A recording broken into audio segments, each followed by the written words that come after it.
Hello everyone, Parker here from Video Game Ponderings, and today I wanted to talk about why Fallout New Vegas is the best game I've ever played. This is the audio version of the article I wrote over at vgponderings.com, so if you would prefer to read it, you can head on over there right now. However, if you prefer to listen to my thoughts while watching mediocre gameplay, you are in the right place. Now with that out of the way, please sit back and enjoy my video game ponderings. War. War never changes. Released on October 19th, 2010, Fallout New Vegas is a role-playing game that sees the player take control of a courier seeking payback after being shot in the head by a charismatic hotshot named Benny. Once the player awakes from being shot, they quickly discover the numerous layers within the game's world that the Fallout series is so fittingly known for. A war-torn environment with individuals willing to get ahead by any means necessary? Check. Contaminated beasts roaming the lawless wasteland? Check. A gang of murderous grannies? Check. While it may be categorized as an RPG, New Vegas is like nothing else in the genre. There's a reason I consider it the greatest video game of all time, and I wanted to use this opportunity to illustrate some of the reasons why. When I first discovered Fallout New Vegas, I was not particularly interested in video games. I had an Xbox 360, but would only occasionally play what some would consider to be games meant for the casual gamer.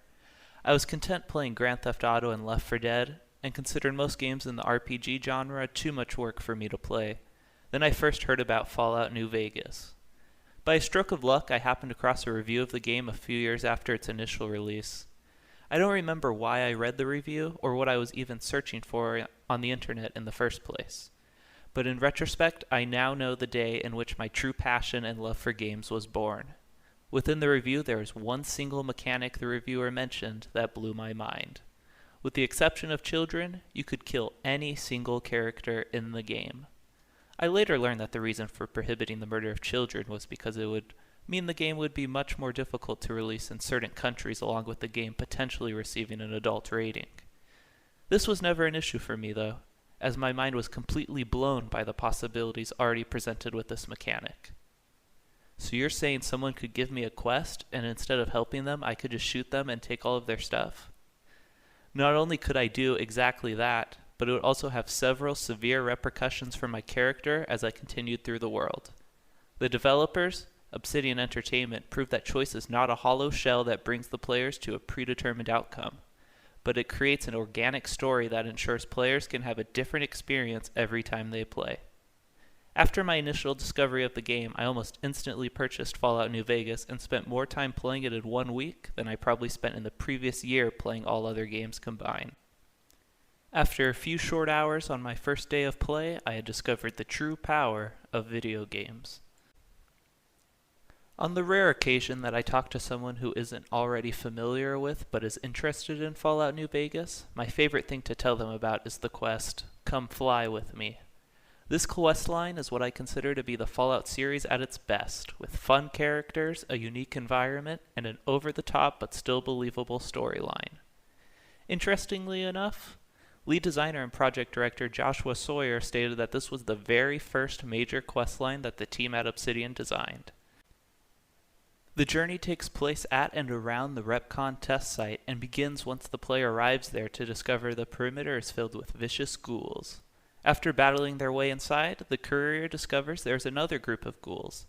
However, they appear to be more friendly than the ones encountered previously. Will the player choose to make peace with these former humans touched by unearthly amounts of radiation? Or will they take everything they have? If you do choose to assist these ghouls, you are now in the process of creating a very memorable experience.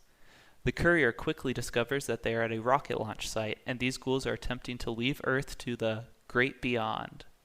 By now I'm sure there's one thing players of Fallout New Vegas are waiting for me to mention. One of these ghouls is not like the others. Chris Haversim is a human who believes himself to be a ghoul. As a former member of Vault 34, Haversim supposed that the radiation he absorbed from visiting the Vault's reactor would eventually turn him into a ghoul. Coincidentally, Chris's hair began to fall out naturally, but he believed it were due to a ghoulification process. Now thinking he was a ghoul, Haversim joined the other ghouls of the Bright Brotherhood at the REPCONN test site. Chris was then designated as the lead engineer of this project and would help lead the Brotherhood to their final destination. Here comes one of the first forks in the road of this quest. As the courier, you can either play along with Chris and pretend he is a real ghoul, or you can tell him the truth. If you choose the latter, you now can completely sabotage the Bright Brotherhood's rocket with the help of Chris Haversim, and ensure their plans are foiled. The powerful writing and pace of the story in this game is superb, and I think that Come Fly With Me does an impeccable job of introducing you to morally gray characters that the player will immediately attach to, only to find out their strange motives. Some music fans will also recognize that the quest name is in reference to the 1957 song by Frank Sinatra. I could probably go on for another hour writing about how powerful this quest is in setting the mood of what is to come in the game, and how it is an example of how high Obsidian set the bar for writing and creating interesting characters in games, but I think it's time to move on. I truly hope I did this quest justice by describing it so briefly. Beyond the superb gameplay and storytelling, another stunning aspect of the game comes from those who worked on it.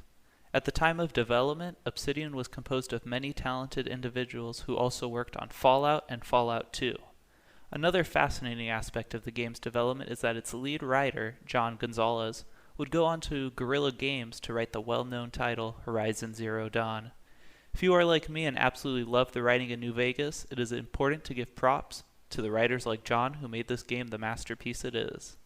Bringing the vibrant characters of New Vegas to life is a star-studded cast of voice actors. Some of these include Wayne Newton as the radio DJ Mr. New Vegas, Felicia Day as the traveling Brotherhood of Steel scribe Veronica, and Ron Perlman as the game's narrator. This is only the tip of the iceberg, as the game is filled to the brim with talented voice actors reciting thought-provoking, hilarious, and entertaining lines of dialogue. Sporadically mentioned has been the concept of choice. This freedom that Fallout New Vegas offers is something that was ahead of its time in 2010 and still holds up today. I would love to take a moment and reflect on some of the choices that the game offers players on their journey through the wasteland. As mentioned earlier, the courier's original goal is to find the man who shot him, Benny. Once he is first encountered at the Tops Casino, there are several ways the player can go about seeking their revenge. Will you shoot him on sight?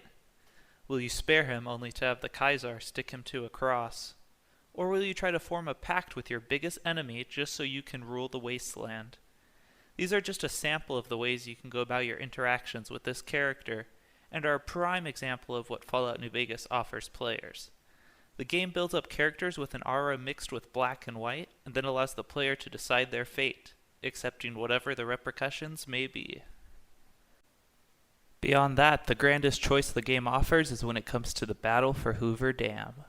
A well-known location on the west coast of the United States, the dam is the primary source of water for those living around New Vegas, which means that whoever controls it will be the most powerful group in the land. Some of the options the player has here include siding with the current head of New Vegas, the mysterious Mr. House, the strange and always smiling robot Yes Man, the Kaiser and his evil legion of mercenaries, and the NCR, who is known for their structured, law-enforcing ways. Or maybe, just maybe, the player will rise above them all and take over the Mojave Wasteland for themselves. On top of this, it is important to acknowledge no war can be won alone, and whoever you choose to side with will need help. There is a plethora of other factions that will aid you, from the cannibals at the Ultralux Casino to the bomb-blasting boomers at Nellis Air Force Base. The player has full control over who they side with, and have a healthy serving of options, all with their own unique ethical pros and cons. It is important for those who have not played Fallout New Vegas before to understand that these are not simply options you select in a menu. You must do meaningful quests and build relationships with any person or faction before they will be willing to help you. These actions don't go unnoticed, and once rival factions get word of your choices, they will take the necessary measures to stop you.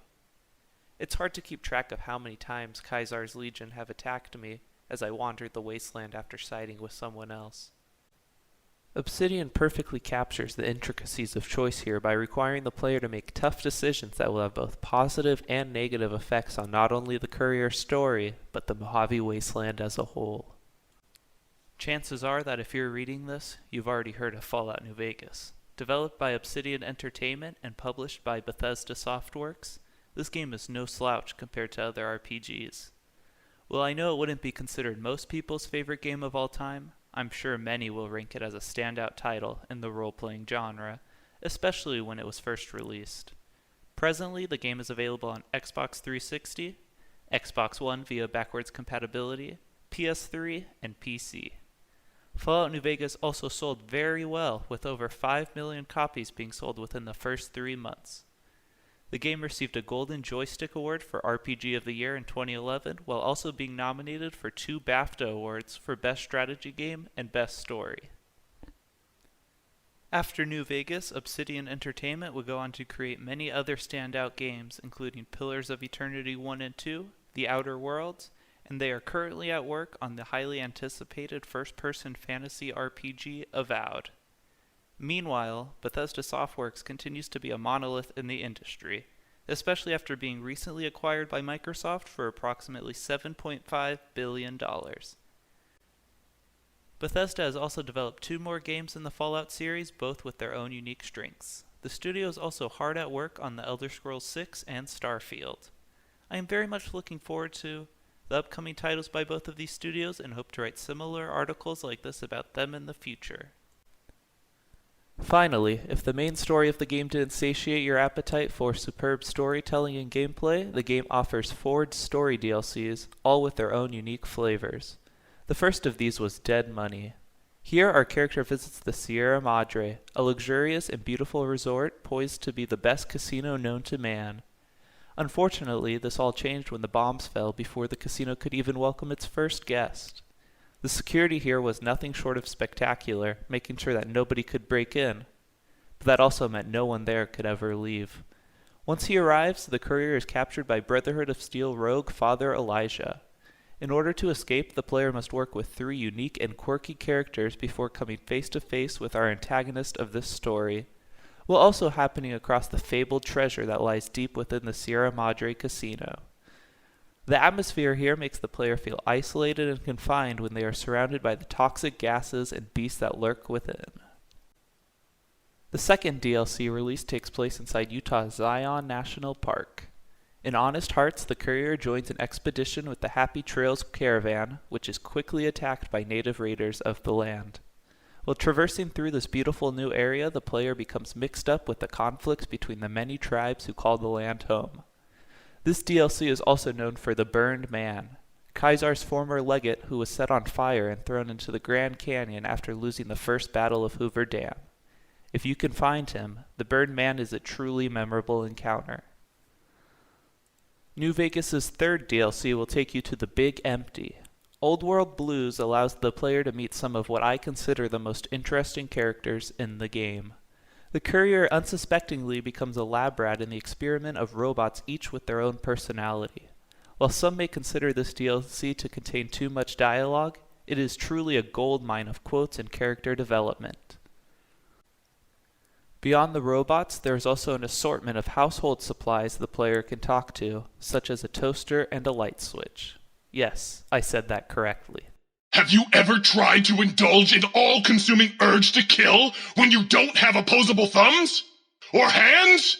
Or anything other than a bread slot? You'd have a lot of pent-up anger too. Just like the previous expansions, Old World Blues is a worthy addition to Fallout New Vegas, and I would recommend everyone play through it at least once. On September 20th, 2011, the 4th and final story DLC, Lonesome Road, was released. Here, the courier's story is able to properly finish when they are contacted by the original Courier 6, Ulysses. At the start of the main storyline, Ulysses was the man who refused to deliver the priceless platinum chip. In order to come face to face with Ulysses to determine why he turned down this delivery, the player must roam across the Divide, a nearly unrecognizable landmass torn apart by natural disasters. This DLC truly does a fantastic job of giving a satisfying ending to the world of New Vegas. To quote Ulysses himself, "You came all this way for answers. Only currency I have." Fallout New Vegas' story DLCs are a perfect continuation of the stories told in the base game and never drop the ball once. In my opinion, if these DLCs were standalone games, they would stand above many other RPGs for their stories alone. There is no other game like Fallout New Vegas. The mechanics, dialogue, and freedom the game presents were truly ahead of its time and can still stand side by side with most games released today. There are countless tales I could have shared about the game to do it justice, and I hope the ones I've selected will at least allow you to understand why this game can be considered as one of the greatest ever made. While there may be bugs and other minor flaws, the game manages to completely outshine them with everything it does right. Is it perfect? No. But is it the best game I've ever played? Absolutely. Fallout New Vegas made me a gamer and has changed my life for the better. Please reach out to me on Twitter at VGPonderings or on YouTube and let me know what your thoughts on the game are, as I'd love to hear them. I also hope you come back next week to analyze another game with me. These were my thoughts on Fallout New Vegas. These were Video Game Ponderings.